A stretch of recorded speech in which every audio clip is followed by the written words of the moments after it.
Good evening, everyone. As you heard, my name is Azu. I'm a curator, and the primary medium of my work and exploration is photography.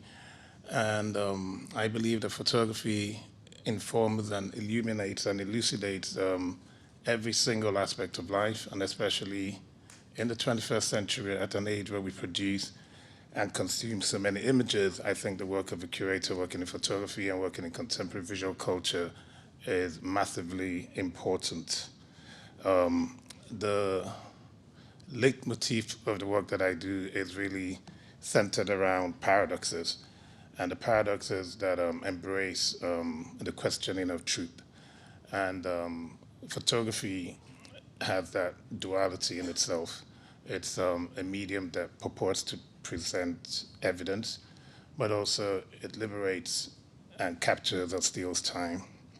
And 15 years ago, I started the Lagos Photo Festival because I was troubled by images such as this that were celebrated as a common representation of life in Africa. And a lot of young people today might not realize this, but this was the preponderant representation of Africa in the 80s or 60s or 70s. You know, images like this that actually won the Pulitzer Prize. Uh, Sadly, Kevin Carter, later on, a year after winning the Pulitzer Prize, committed suicide. And I think it's important to understand that the sort of violence and the sort of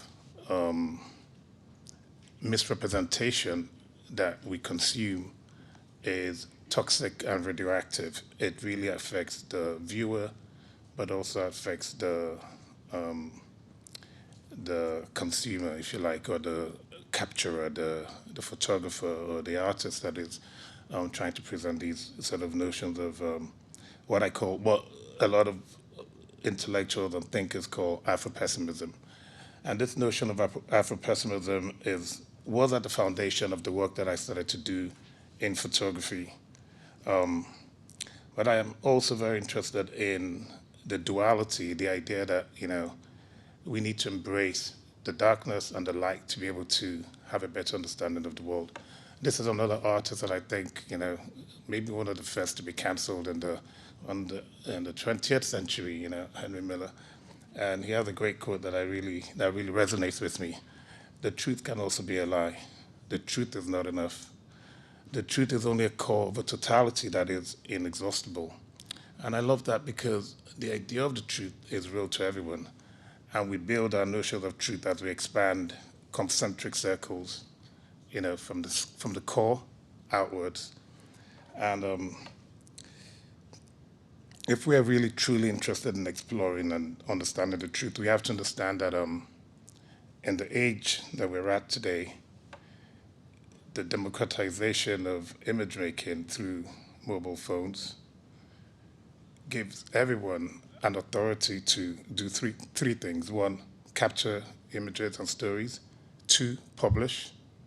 And three, distribute. And this is something that is vastly underestimated in the world today. I think that 100 years ago, 60 years ago, we had tradition, religion, institutions that were scary that people really conformed to. But in our age, as you know, everyone is a superstar and everyone is famous and everyone can, publish their stories. It's super important. And just a few ideas around Lagos food. So I've been really inspired by the talks that we've had today, to see Benedict and to listen to the collaboration on how you can tell a very complex story by by collaboration. This is the core of what we started to do at Lagos Photo Festival. I remember when we started 15 years ago, it was very controversial because we had artists from the Netherlands, from the UK, from every part of the world, hosted in Lagos, presenting and telling stories about Africa and our common humanity. And it didn't make me very popular at the time. A lot of people thought I was selling out and I was contaminating the purity of black existence. But it was important, I felt, that we embrace those stories that the sort of work that pushes back against the notions of Afro-pessimism.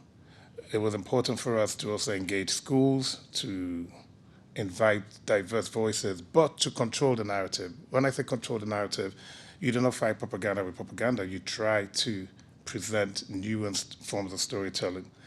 And at the time, I remember we also would present the work of photojournalists and art photographers like Christina de Midel and Benedict in the same sort of space.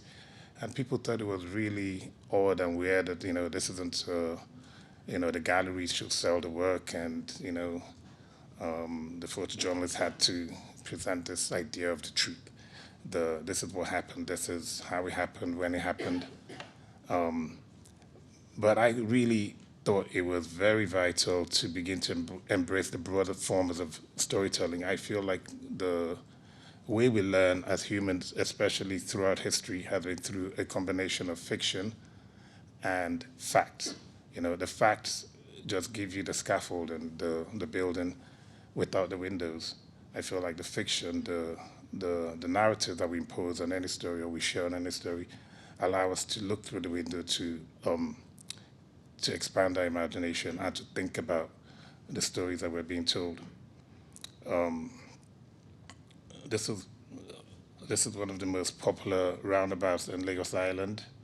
Um, this is last year we decided to expand Lagos Photo Festival to showcase our work and the work of these incredible talent in the Republic of Benin, because I was trying to build up momentum. Having been appointed the curator of Benin's inaugural participation at Venice Biennale, I thought it would be smart to sort of bring some of that agency and momentum into our neighboring country. It's not quite like Russia invading Ukraine because I'm from Nigeria, but it was a more benign form of engagement. Yes, I also think it's important to talk about. Photography is super exciting to me because as a sort of nerd of the medium, I like the idea of building on knowledge. I have a sort of scientific background, and I feel like it's important to understand the medium from a historical perspective as well. And an artist like Vivian Sasson, who at the same period where people were making those horrific images about Africa, was also telling very poetic images like this. And she's been massively influential, and I know a whole bunch of photographers who are photographers today and artists today because of her work. And I think, when you begin to host and you begin to have the power and authority to begin to tell these responsible stories, it is so important to not abdicate your responsibility and to not use lazy tropes like to say, well, yes, no, based on very simplistic forms of identity. I think it's important to rather, if there's one thing that I'd like to leave you with today, is to trust that you have enough intelligence, you have enough expansibility within yourself of identity to grow, to learn, enough curiosity to be able to expand your notions of self, to see, to embrace, to not feel like if a policeman should be doing the job for you. No one should be thinking for you. You should be able to think for yourself. You should be able to form your own images, form your own impressions, develop your own sense of responsibility and vigilance, but only through visual curiosity and intelligence. So the work of Zanelli Maholi, I think it's really important, a way of telling stories about domestic servitude and the apartheid era that a lot of black women in South Africa were forced to do during that period. They take the tools of the accoutrement, if you like, of their domestic situation or servitude, and they form crowns and they tell these powerful stories about that period. Mary Sibande as well, another important South African artist. I also think it's important to look at the work of John Henry, one of an artist that I just shown in a recent exhibition that opened in the Netherlands. I love the way he adopts the visual language of mother and child, the Pietà, to tell very important stories of Black lives in America. Another important body of work that I'm a huge fan of, because Africa is really dominated by this idea of extraction economy, and this is a book. The book is sold out, but it's available on Amazon and eBay or stuff like that. But it's a way of telling a story about similar, much very similar to the E-way story, that really shares the responsibility. Kadir van Lohausen happens to be in the same agency as Benedict, but he really tells the story like a novel. It's from the diamond mines in Africa all the way to Asia where they're polished, and then you know this killer image in New York. And then talking about artistic strategies, I'm interested in my religion is Pan Africanism. I'm interested in how we can rewrite the borders that we've sort of inherited. In the at the Berlin Conference in 1884, not a single African was there where they drew up these walls, these borders that we still inhabit and embrace, and that's why we have these incredible conflicts all over Africa because of these false geographies. And so we had an edition of Lagos Photo where we really embraced this. And this is the work of an interesting artist who is Senegalese but also Italian. And she really understood the brief and built and developed this body of work for the exhibition. How do we expand the truth? Joanna Chamali and her work that is sort of remediated methodology that allows her to stitch on her images. Christina de Midel, I already talked about her post-truth approach to visual storytelling. She told a story, she reenacted a story that around an African space project that happened in 1956.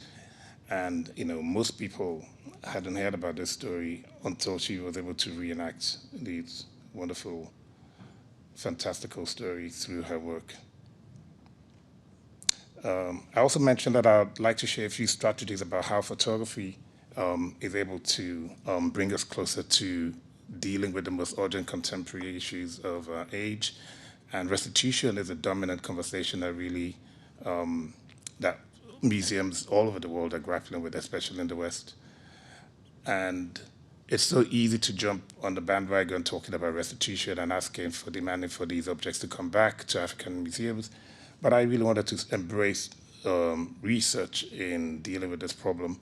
I invited Dr. Clementine Delis, one of the few directors of a museum that actually had these objects, right? And we haven't seen these objects that we're agitating for. A lot of people talk about restitution, but we haven't actually seen these objects. We just imagine that they are there. And so I said, well, why don't you travel with us and let us get an understanding of the situation on the continent vis-a-vis the situation in those museums where these objects are sequestered. And that led, the long and short of it is that project led to a microcosm of a restitution project whereby I received an email in January during the COVID pandemic. An author had this, a Spanish writer had this suitcase left with her by a Nigerian artist in 1967. And her mom lived to be 99, and her dying wish was that her daughter, who was at this time about mid 75 or something, find and return the suitcase to the Nigerian artist who left her with her for 50 years. And this project, launched an incredible collaboration that really has expanded the notion and the history of studio photography in Africa. And I love this project so much because it's one of the things that I love about photography, about bringing people together. This project could never have been achieved if I didn't have the support of Maurice Noimola, who was in Barcelona at the time, and he went and he scanned all of these images and got me super excited about the possibilities therein. And the research that we all did together led to the project that we launched in Lagos Photo in 2022 called Searching for Prince Adewale Oyenuga. That's the name of the prince. And we conducted this research over a 2-year period. And eventually we were able to find the prince's son over there. And we had a ceremony at the Spanish embassy where we handed over the archive to the family. I'm talking about visual intelligence, how photography can also take a side road to building the idea of cosmogony and cosmology around patrimony, rather. I was really interested in the work that we saw around the destruction of the archive and the objects and the memories that the homeless people had, and it made me think of this project called the Home Museum. And through the Home Museum, we used photography as a tool to build your sort of online archive of your own consideration of heritage. We designed this such that we could spark a visual intelligence amongst citizens in the public. It was like a letter to a friend. Again, it was during COVID. You couldn't sort of go to museums. So we thought, why don't we ask people to send between 6 and 12 objects, images rather, of objects in your collection that have this sort of panpsychic, or what we call objects of virtue, objects that have a meaning to you, and to send a short video, 1-minute video saying why these objects mean something to you and what they mean to you. And we got a fantastic response from, like the stove, the iron, glasses, this tea towel that was passed on from a great grandmother to this artist Eva Steinman. It was just an incredible project that really moved the team and really moved the dial, and we really got a lot of purchase from it. And also we were able to unite diverse groups and bring people together talking about heritage and talking about restitution. And actually that project led to the Searching for Prince Adewale Oyenuga exhibition. Finally, I'm just going to give you a quick peek, because we're all here, as to the project at Venice Biennale and what led to it. Again, the archive. I talked about the archive being the fundamental source of the work that we do. This particular Le Petit Journal from 1849 was the foundation of the work. As we're traveling through, meeting the custodians of culture in Benin, I was amazed. There was a memorial wall on the one side of the home of the high priest of voodoo in Benin, and it had smack in the middle this portrait of George Floyd, Rashad Lewis, Breonna Taylor. The conversation we had around this image was so profound and so moving, because Benin has a very curious statistic. It's a tiny country in West Africa, but the statistics say that almost 50% of enslaved Africans were shipped out of West Africa, were shipped out to the ports of Benin. And obviously, when I saw this image, I asked the high priest of voodoo how he felt about it, and he said, he felt guilt. And I said to him, you can't be guilty for events that happened 200 years ago, but we can all find a way to build and shape a better world. And that's the message I have for you today. Thank you.